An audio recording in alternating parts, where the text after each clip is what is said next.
Stop getting pre-approval letters with addresses on them. All right, just came out of a call with one of our agents on our team, and I want to share with you what I just shared with him. I see this being consistently screwed up, and it's the kind of thing where you have to sort of come back to it, because I take for granted that people are going to do it this way, and so you can be sure that if you're not talking about it consistently, people will default to what I'm about to describe. This is going to be my message with my team come tomorrow morning, and we'll probably spend time with it in our sales meeting. So anyway, what do I see that people are consistently messing up when it comes to the pre-approval letter?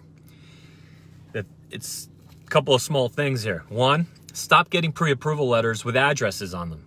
Okay, I don't understand the advantage there. Stop getting pre-approval letters with addresses on them, and then furthermore, stop getting pre-approvals with the exact amount that person wants to pay for that particular home. Instead, just go get a address TBD, right? To be determined later. Just get a pre-approval letter, whatever the person's actually approved for on a single family home or on a whatever it is, right? Condos, you can maybe, that could be a little more complicated because then there's HOA differences. But all that aside, just go get a pre-approval letter for the most the person is pre-approved for. No address. Why? Okay, so, well, first off, I know some people are thinking, well, hold on, won't that hurt the deal? Because then the seller will know your client can pay more. Well, hold on a second. What the hell? What someone can pay and what they will pay? How are those two things connected? Let's use an extreme example. Bill Gates. Bill Gates could theoretically pay for any house, right? Does that mean that Bill Gates has to pay $700,000 for a $600,000 house? No. He didn't get his money by being stupid, right? He got his money because he's smart. So to me, it's actually the exact opposite. It strengthens your negotiating position. It doesn't weaken it. The reason it strengthens it is because who the hell wants to sell to somebody who barely qualifies? That's frightening. As a seller, okay, I sell homes all the time, whether it's personal residence, investment properties, flips. As a seller, it's terrifying to sell your home to somebody who barely qualifies for the home. It is much more comforting to sell a $600,000 home to someone that's qualified as $700,000 or at least to $650,000. Okay, because if the pre-approval letter just shows $600,000, I don't know if they're qualified for more. If they if they sneeze, the deal can fall apart. So it's the exact opposite. The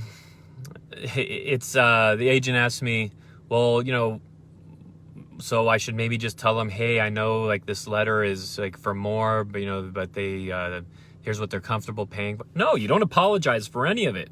If anything, you say, hey, take a look at that pre-approval letter, by the way.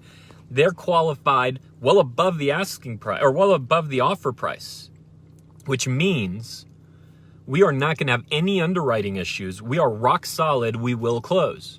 Right? That is a lot more comforting to a seller than someone who maybe barely qualifies. The other thing is if you're putting an address, well, that's a pain in the ass because now you have to go get a pre-approval letter for every damn home you ever get or you ever make an offer on. And in today's market, in most markets, we have to sometimes make 2, 3, 4 offers before getting one accepted because it's a tough, challenging market with limited inventory. And so who wants to be waiting on a lender to get you a new letter every damn time you want to make an offer? I want control of my day. I want control of my day. I want to show power. I want to show strength as a buyer and going into a negotiation. Just because I can afford X doesn't mean I have to pay X, right? Like that doesn't make any sense. If I can afford a Mercedes, that doesn't mean I'm paying Mercedes prices for a Nissan there. I don't know why that was so hard to get out. Right? But if I can afford a Mercedes and I'm buying a Nissan, of course I'm going to pay Nissan price for Nissan. It doesn't mean I have to pay Mercedes price. But boy, that Nissan dealer's pretty comfortable with me. They definitely know I'm going to be able to perform and get it done. They know they're not wasting their time with me. They know that I'm going to qualify if I'm getting any lending. It makes the deal easy. It makes the deal smooth. So again, stop messing it up in terms of just creating more work for yourself, more work for the lender, having to be delayed to wait for the lender to update the ad, all that nonsense. No address, no address, one pre-approval letter for the max the person can qualify for, and that does not mean they ever have to pay a single cent above what they would have paid anyway. In fact, it will very likely help them save money because, or more importantly, it'll help them get the damn deal. Because as a seller and as a listing agent, a wise listing agent does not want to go into a deal with someone barely qualified. And that's what most agents are showing the majority of the time. This is one of those things. A lot of you have heard me say, stop playing by rules that don't exist. Here's one of them. There's no rule that says, put the address, give the exact sales price as the pre-approved amount. Okay?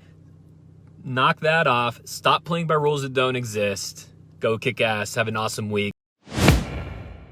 Hey, let me know what you think about that. Leave a comment below. And if you want to grab a strategy call with me, just hit up strategycallwithdan.com.